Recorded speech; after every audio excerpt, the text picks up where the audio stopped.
오늘 우리에게 주시는 하나님의 말씀 사도행전 18장 1절에서 4절 말씀입니다. 저와 여러분이 한 절씩 교독하겠습니다.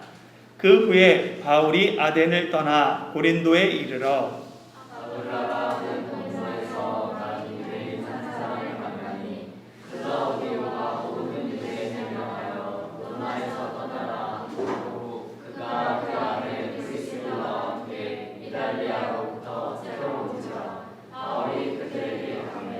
생업이 같으므로 함께 살며 일을 하니 그 생업은 천막을 만드는 것이더라.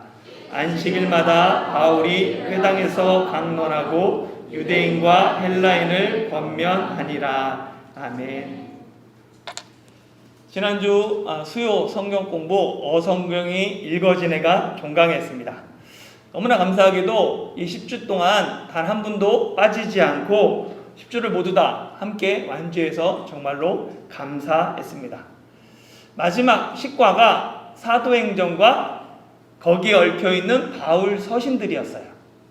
이것을 준비하면서 특별히 요즘에 사도행전을 설교하고 있고 또 바울의 그 선교 여행을 나름대로 계속해서 설교하고 있기 때문에 좀 어렵지만 내용이 어렵지만 그래도 잘 이해할 것이다 라는 기대감을 갖고 준비를 했어요.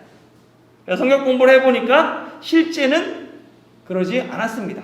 저만 그렇게 믿고 있었지 실제로 잘 이해하지 못하는 모습을 보게 되었어요. 그래서 과연 계속해서 이렇게 나 혼자 설교해도 되나? 이런 마음이 드는 거예요. 그러면서 이 설교를 어떻게 하면 효과적으로 할 수 있을까 고민했습니다. 그러던 중에 한 가지 목회 격언이 생각났어요. 뭐냐 하면 사람들은 예배당을 떠나는 순간 그날의 설교를 잊어버린다. 그래서 예배당 문 밖을 나가는 순간 들었던 말씀을 까마득하게 잊어버리는 거예요. 근데 이 격언이 맞을 수 있다라는 것을 인정하면서 제가 너무 많은 걸 바라지 말아야 되겠다라는 생각이 들었어요. 그래서 삶에 지친 교인들이 하나님 앞에 나와서 안식하며 말씀 앞에서 작은 결단을 하고 그게 삶으로 돌아가서 그게 생각나서 실천한다면 그것만 해도 너무나 감사한 일인 거죠. 사실 성도들이 어디 나가서 성경을 가르치지 않잖아요. 바울이 뭐 했는지 어떤 일이 있었는지 그게 중요한 게 아닙니다. 그냥 삶으로서 작은 것이라도 실천할 수 있으면 정말로 그것이 너무나 감사한 것이죠. 이렇게 생각하고 우리 모습 그대로 인정하고 정말로 그러니까 모든 것이 감사하게 됩니다. 똑같은 상황이지만 내가 어떻게 마음 먹고 그것을 바라보느냐에 따라 불평할 수도 있고 감사할 수도 있는 것을 깨닫게 됩니다. 오늘 말씀은 바울이 고린도에서 사역한 말씀이에요. 당시 고린도는 마게도냐와 아가야에서 가장 큰 도시였습니다. 그래서 보면 마게도냐, 아가야 이런 거 잘 이해 못하는데 오늘날의 도, 주 같은 개념이에요. 그래서 조금 더 큰 지역을 마게도냐라고 얘기하죠. 그래서 마게도냐의 대표적인 세 곳에서 바울이 복음을 전했는데 마게도냐라는 큰 주가 있다면 그 안에 빌립보, 데살로니가, 베레아는 마게도냐에 속합니다. 그리고 지난주에 바울이 섰던 이 아테네와 이 고린도는 아가야 지역에 속한다라고 보면 됩니다. 그래서 마게도냐의 수도는 데살로니가고 아가야의 수도는 고린도입니다. 지난 주일 우리는 바울이 아덴의 아레오바고에서 설교한 내용을 살펴보았어요. 아덴은 어떤 도시였냐면 아테네는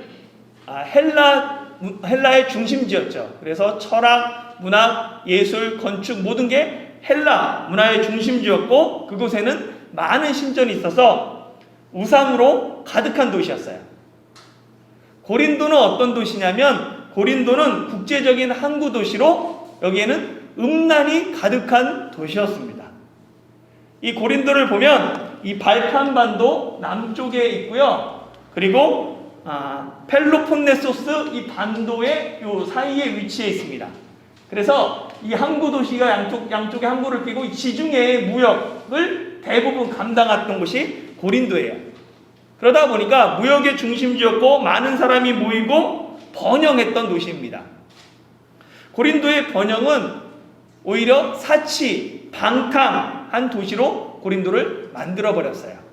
그래서 고린도의 타락상을 잘 보여주는 것이 아프로디테 신전이었습니다.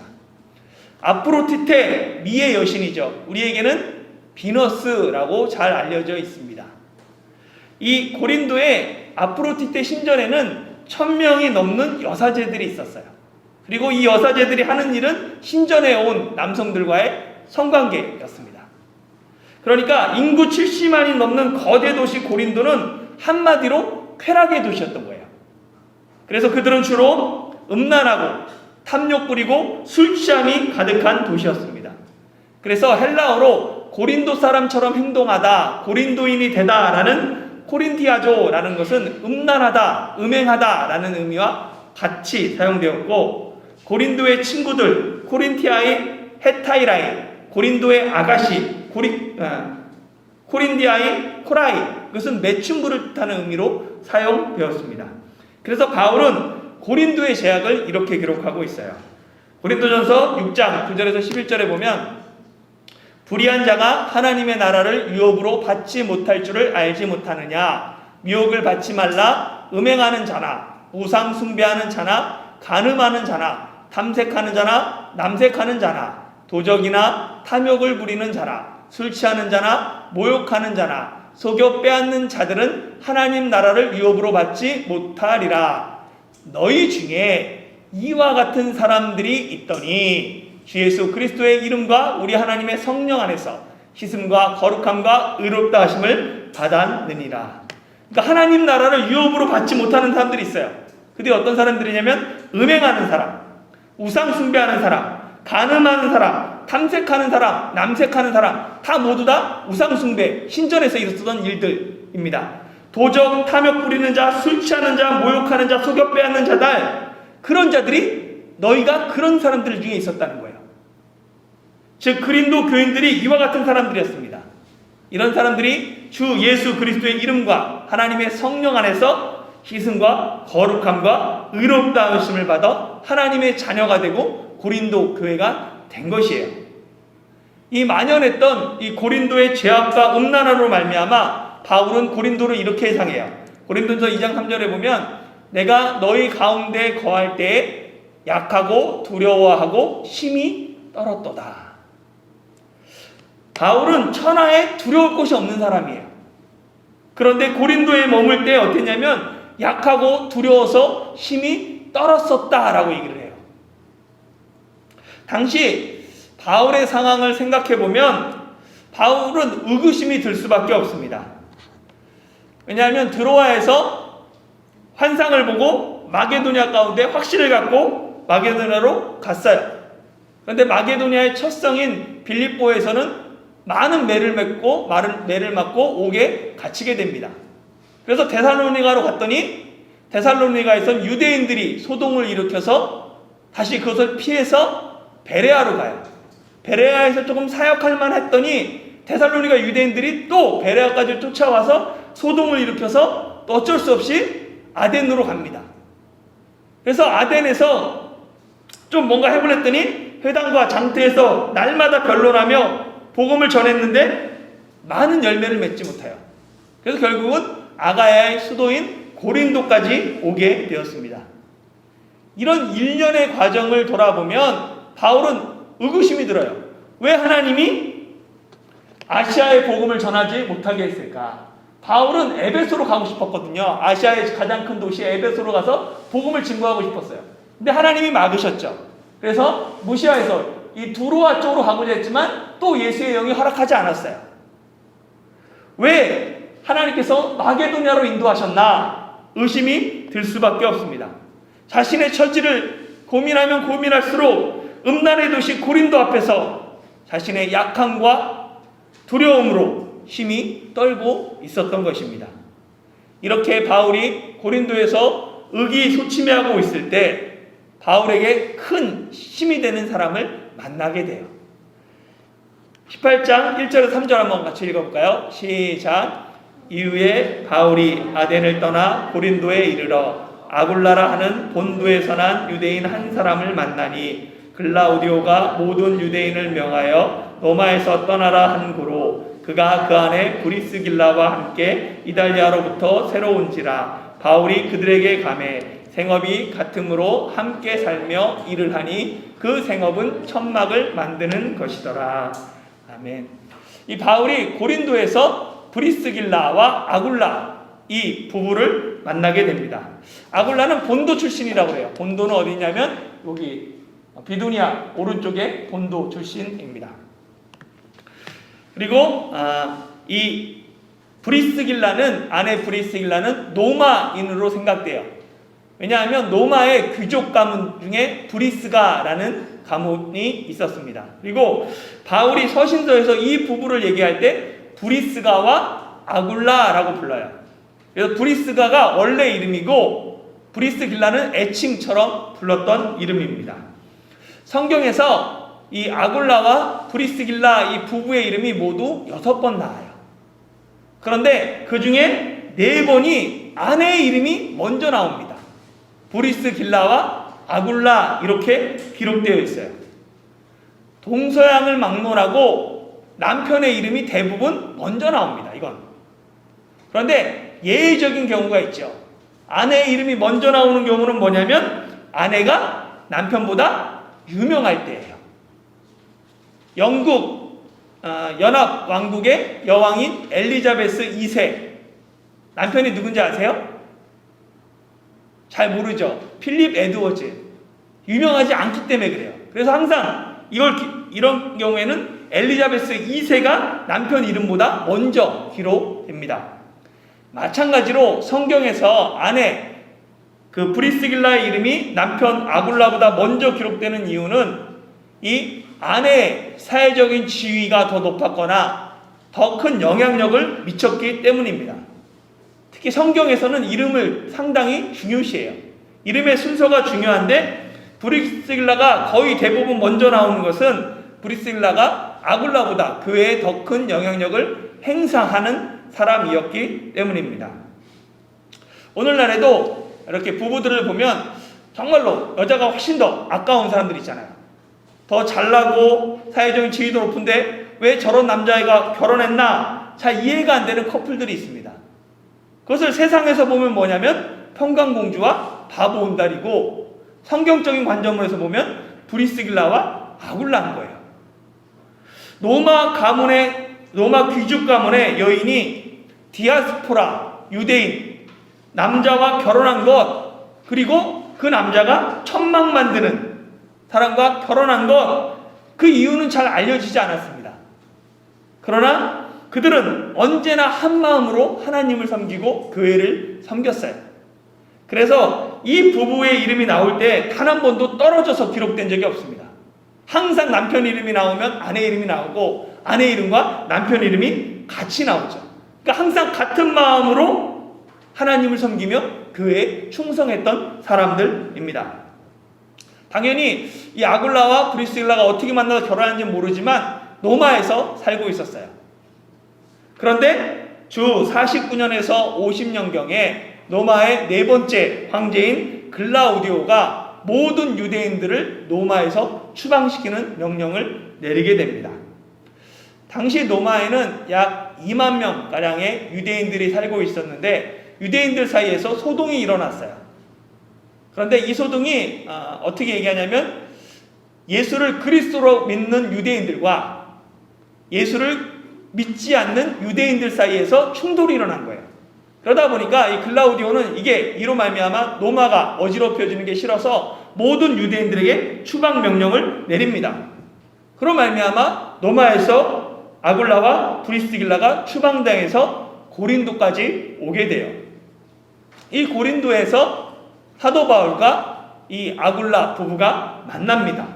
그리고 만나고 봤더니 두 사람이 생업이 같아요. 천막 만드는 것으로 같았습니다.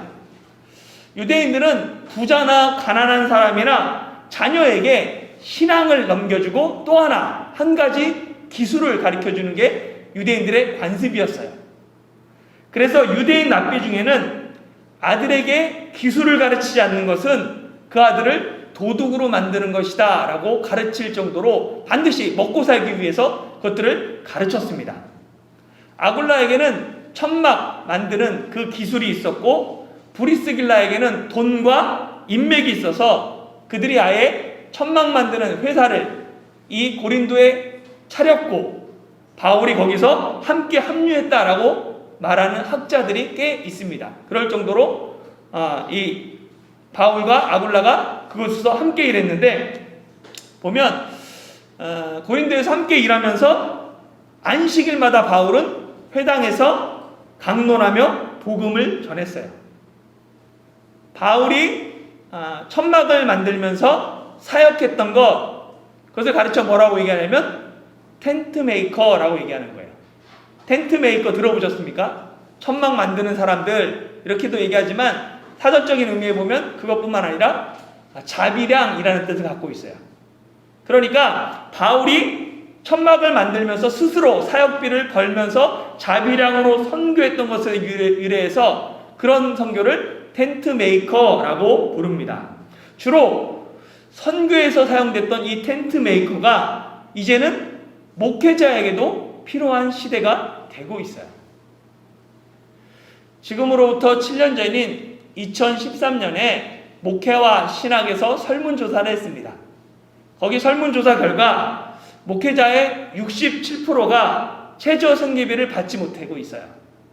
그리고 86%가 법이 정한 4인 가족의 최저 생계비에 미치지 못하는 사례비를 받고 있습니다. 그게 7년 전이에요.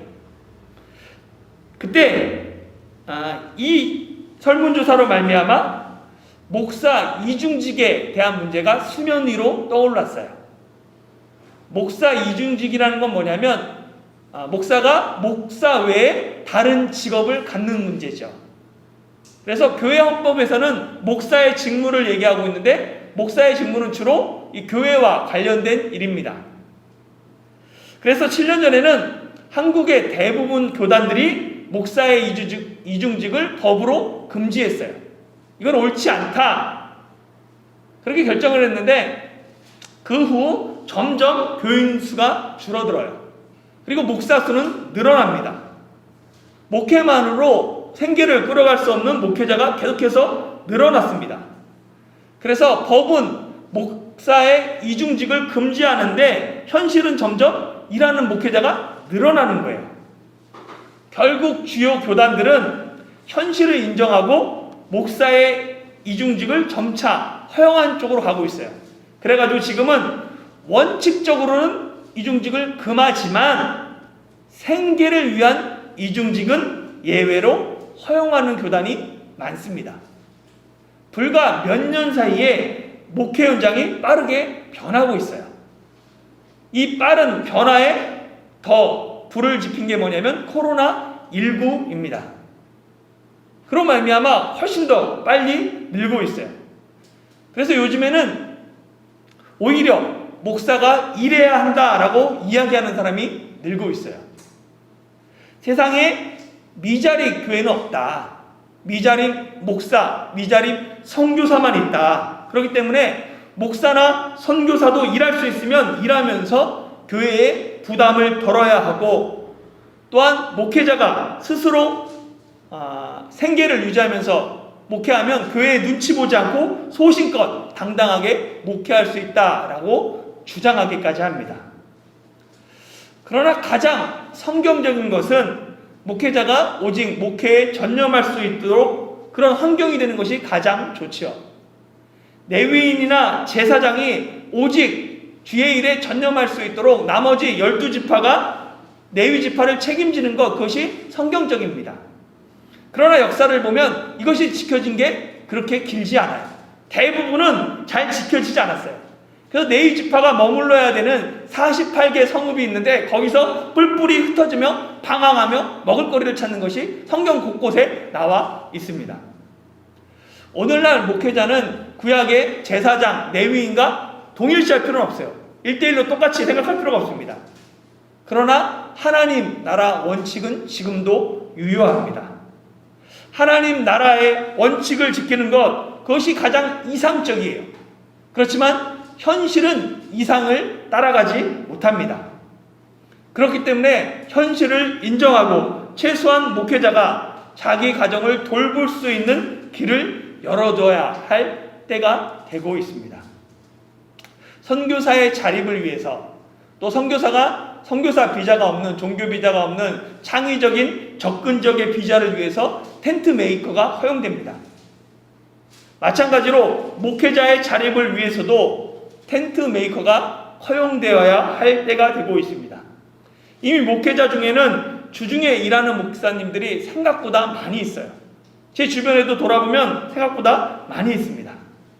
목회자가 주중에 일하는 것을 편견으로 바라보기보다는 목회자가 일함으로 오는 장점들이 있어요. 그 중에 하나가 뭐냐면 성도들을 좀 더 깊게 이해할 수 있습니다. 성도들이 얼마나 힘들게 일하는지, 그 일한 것을 가지고 헌금하고 교회에 봉사하는지 알게 됩니다.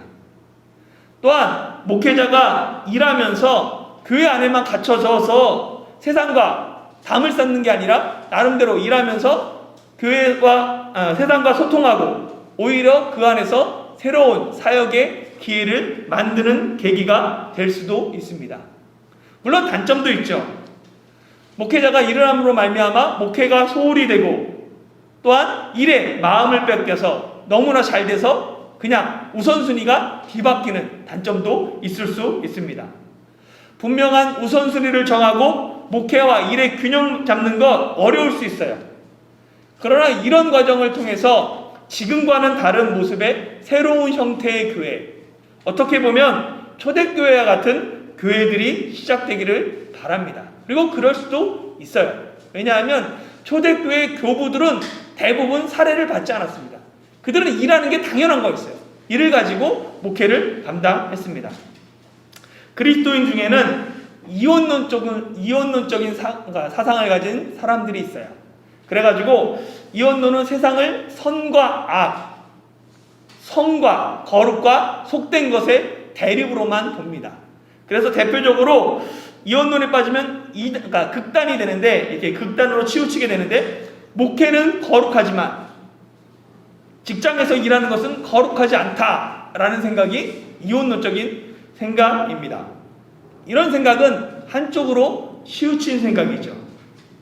교회 일만 거룩한 것이 아니라 그리스도인이 하는 직장, 사업, 학업 모두 다 거룩해야 합니다.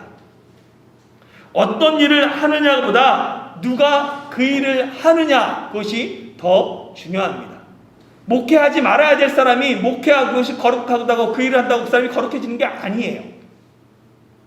오늘날 목회자가 천막 만든 일을 하면, 그리고서 목회를 한다면 여러분들은 어떻게 그 목회자를 바라봅니까?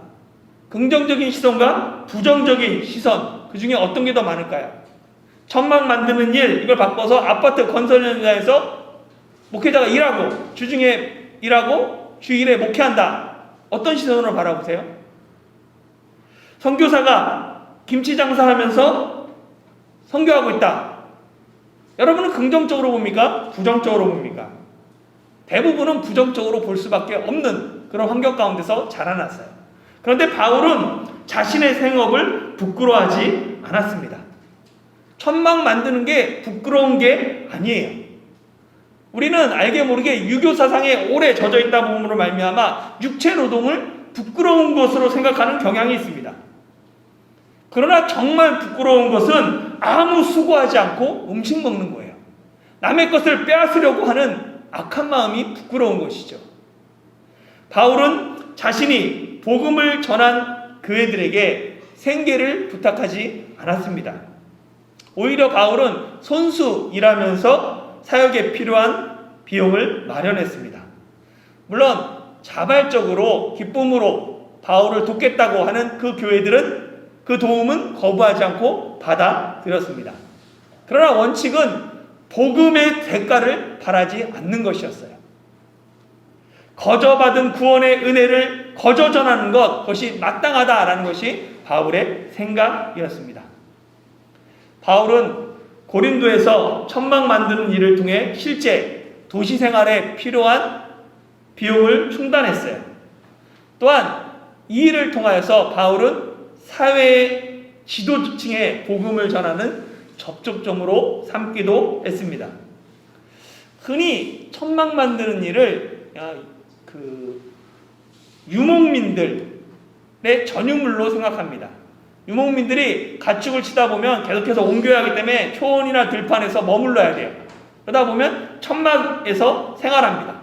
그러나 좀 더 깊게 생각해 보면 유목민 중에서 천막이 있는 그 유목민은 좀 부유한 사람들이에요. 왜냐하면 이 천막은 동물의 가죽이나 천으로 이용해서 일일이 손으로 만들어야 합니다. 그 비용이 상당히 비쌌어요. 그래서 가난한 유목민들은 천막이 없이 주로 동굴에서 생활했습니다. 그리고 무엇보다도 이 고린도라는 이 대도시에는 천막을 구매하는 그 수요층이 유목민들이 아니에요. 유목민은 도시에서 천막 치며 살지 않습니다. 도시에서 천막이 필요한 사람들은 누구냐면 도시의 부유층 그리고 군인들이에요. 고린도에도 운동 경기들이 열립니다. 그래서 바울이 운동 경기에 비유를 하죠. 많은 운동 경기가 열리고 뿐만 아니라 축제들이 열려요. 그럼 부유층은 임시 거주로 천막을 만듭니다. 그리고 햇빛 때문에 차양을 만드는 거예요. 천막으로. 그래서 그렇게 사용하게 됩니다. 고린도는 해마다 종교 순례자들이 수십만 명이 모여서 함께 방문하는 그러한 발칸반도 남부의 종교 중심지였으며 대규모의 운동이 열리는 그러한 곳이었어요. 또한 군인들의 그 막사 천막입니다. 그래서 군인들의 막사를 만드는데 대략적으로 군용 막사 하나를 만드는데 염소 가죽 70마리에서 80마리의 가죽이 필요하고 그것을 일일이 수작업하는데 700시간에서 800시간이 필요하다고 합니다. 그래서 천막 만드는 일은 혼자서는 할 수 없고 여럿이 함께 공동작업을 해야만 했던 일 중에 하나입니다. 바울은 로마 시민권자이고 브리스길라는 로마 귀족 출신이기에 고린도에서 천막을 필요로 하는 경제적 부유층, 사회적 지위가 높은 사람들과 쉽게 교류할 수 있었습니다. 이를 통해 바울은 좀 더 많은 사람들에게, 좀 더 폭넓은 계층에게 복음을 전할 수 있었습니다. 바울은 천막을 만들면서도 그 본래 일을 잊지 않았어요. 그래서 안식일마다 회당에서 복음을 전하고 유대인과 헬라인들을 권면하는 일을 게을리하지 않았습니다. 일에 마음을 빼앗기지 않고 일용할 양식에 만족하며 주어진 사명에 최선을 다했던 것입니다. 교회에 부담을 주지 않으면서도 사명자로서의 우선순위를 분명히 한 바울의 정신과 삶이 오늘을 살아가는 목회자와 선교사에게 무엇보다도 필요한 때입니다. 사랑하는 성도 여러분, 당시 가장 타락한 도시인 고린도를 위해 하나님은 바울과 아굴라와 브리스길라를 고린도에서 만나게 하셨습니다. 바울이나 아굴라 부부는 서로 다른 이유로 고린도까지 오게 되었어요. 바울은 핍박을 피해서 계속되는 핍박으로 말미암아 고린도까지 왔으며 아굴라와 브리스길라는 로마에서 강제로 추방되어 고린도에 왔습니다. 그러나 그 모든 것은 결코 우연이 아닙니다. 고린도 가운데 그 음란한 땅 가운데 하나님의 교회를 세우고자 하는 하나님의 계획하심이었습니다. 그래서 바울과 아굴라는 1년 6개월 동안 합심하여서 고린도에서 교회를 세워갑니다. 지금 우리가 대만 타이중에서 만난 것 결코 우연이 아닙니다. 하나님의 계획하심이 있기 때문입니다. 바울과 아굴라 부부가 전심으로 그 고린도 교회를 세워간 것처럼 한마음으로 타이중 한국교회를 세워가는 저와 여러분들 되시기를 예수님의 이름으로 축원합니다.